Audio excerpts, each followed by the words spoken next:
In this question we're told, the combustion of butane is described by the following balanced equation. Calculate the heat of combustion of butane given that the heats of formation of butane, carbon dioxide and water are those numbers respectively. So the first thing we need to write down is the equation we want to find the heat of reaction of. So if I go to want here, what I want to know is okay, right, so 2C4H10 plus 13O2 gives me 8CO2 plus 10H2O. Now there's a problem with this equation. The heat of combustion, which is what I'm being asked to find, is defined as the heat change when 1 mole of a fuel is burned in excess oxygen. We have 2 moles. So in order to have 1 mole of the fuel, I need to divide across this whole equation by 2, and that will give me C4H10 plus 13 over 2, 6.5 oxygens, to give me 4 carbon dioxides and 5 water molecules. This is the equation I want to finish with. Now I need to write down the 3 equations that I have been given as extra information, and I was told in the question that they are heats of formation, so I need formation equations from the compound's elements in their standard states. So the first one I need to write down is butane, and for butane, because it's an alkane and because it's but, we know that it has 4 carbons and 10 hydrogens. Double the number and add 2 to get the hydrogens. I'm sure it's up above anyway. So our butane, it's on the wrong side of the arrow, C4H10, is formed from carbon and hydrogen. And because hydrogen is part of hydrogen and the secret 7, it's diatomic. It has a little 2. It comes in pairs. Now I need to balance this. So 4 carbons on the right, I need 4 on the left. And I have 10 hydrogens on the right, so I need to put a 5 here to have 10 hydrogens on the left. And I was also told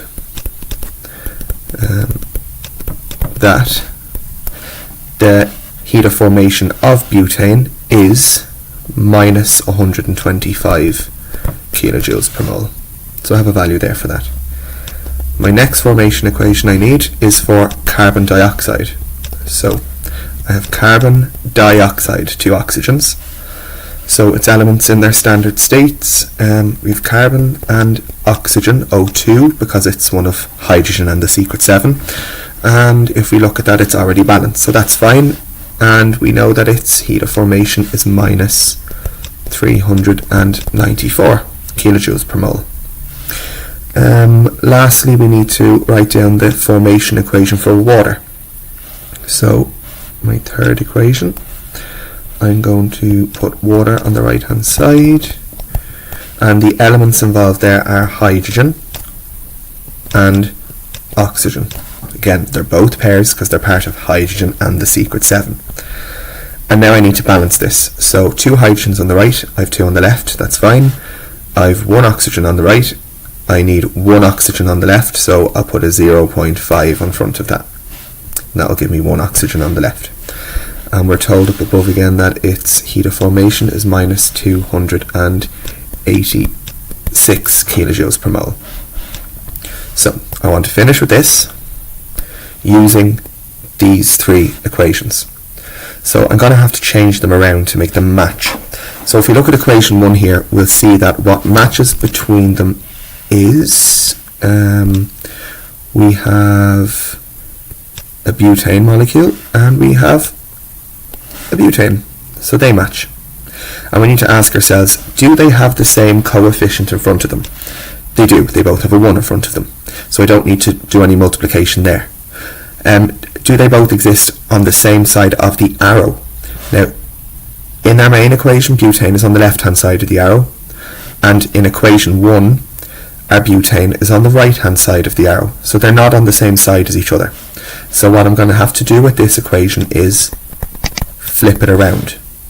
That means write everything that was on the left of the arrow on the right hand side, and vice versa.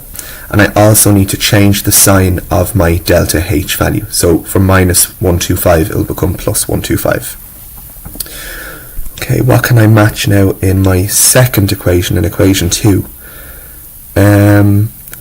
Now we can see that there are oxygens, O2s, in equation 2, and there are oxygens in my main equation.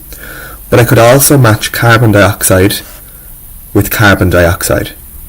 And what we generally do is, if we have 2 matches or more, we take the most complicated molecule as our match. So I'm going to take CO2 as my match because it's a bigger, more complicated molecule than O2. And again, ask myself the 2 questions. First of all, do they have the same coefficient in front? No, they don't. That means I have to multiply equation 2 all the way across by 4 to make sure they have the same coefficient. Then I have to ask myself, are they on the same side of the arrow as each other? So in our main equation, CO2 is on the right hand side of the arrow. In equation 2, CO2 is on the right hand side of the arrow. They're on the same side, so I don't need to flip. Now on to the last equation there. So equation 3, what can I match between them? I could match oxygen.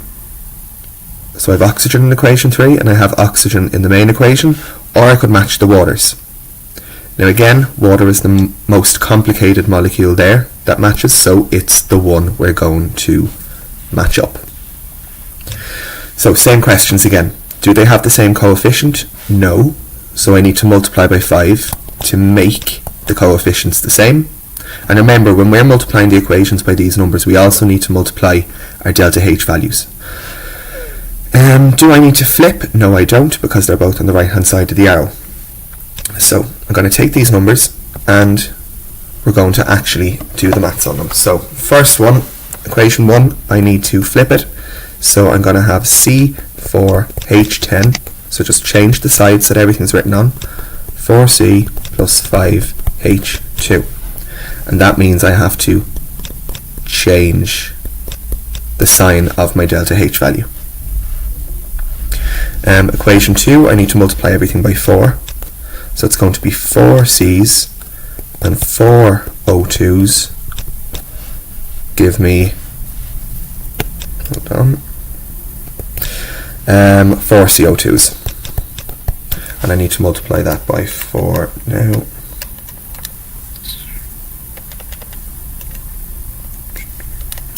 One, 5, 7, 6. And then the third equation, I need to multiply everything by 5, so I have 5 H2's, and I'm going to have 2.5 O2's, and that will give me 5 H2O's. And then don't forget to multiply your delta H value by 5 as well. So minus 1,430. So now that we've changed all of our information equations, those 3 equations there, what I'm going to do is draw a line underneath and add to see if we come back out with our main equation from the top. So what I need to do looking at this is I need to look for molecules in these equations that appear on the left hand side and the right hand side so I can cancel them.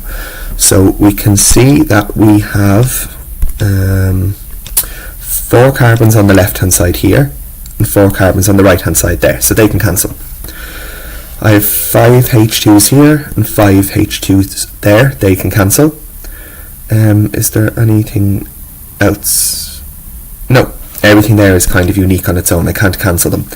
These 4 oxygens and these 2.5 oxygens, they can't cancel at all with each other because they're on the same side of the equation, of the arrow. So I'm going to write down now what I have left. I have C4H10 plus, I have 4 oxygens and I have 2.5 oxygens, so that's 6.5 oxygens, and that leaves me over here with 4 carbon dioxides and 5 waters. And if we go back up to look at our main equation, it's the same thing. Butane and 6.5 oxygens gives me 4 carbon dioxides and 5 waters. So now that I know that that matches up, I know I've done everything correctly. So now all I need to do are add up my delta H values. So 125 minus 1576 minus 1430. So the heat of combustion for this reaction, for the combustion of butane, is minus 2,881 kilojoules. Okay, screen is jumping. Kilojoules per mole. And just take note as well now, we have an acid in the equation, but it's a combustion reaction, that means it's burning. We know that it's going to get hot, give off heat, that it's exothermic. That's also reflected in this answer because it's a negative value. Negative values, so we have a negative delta H. That means that our reaction is exothermic.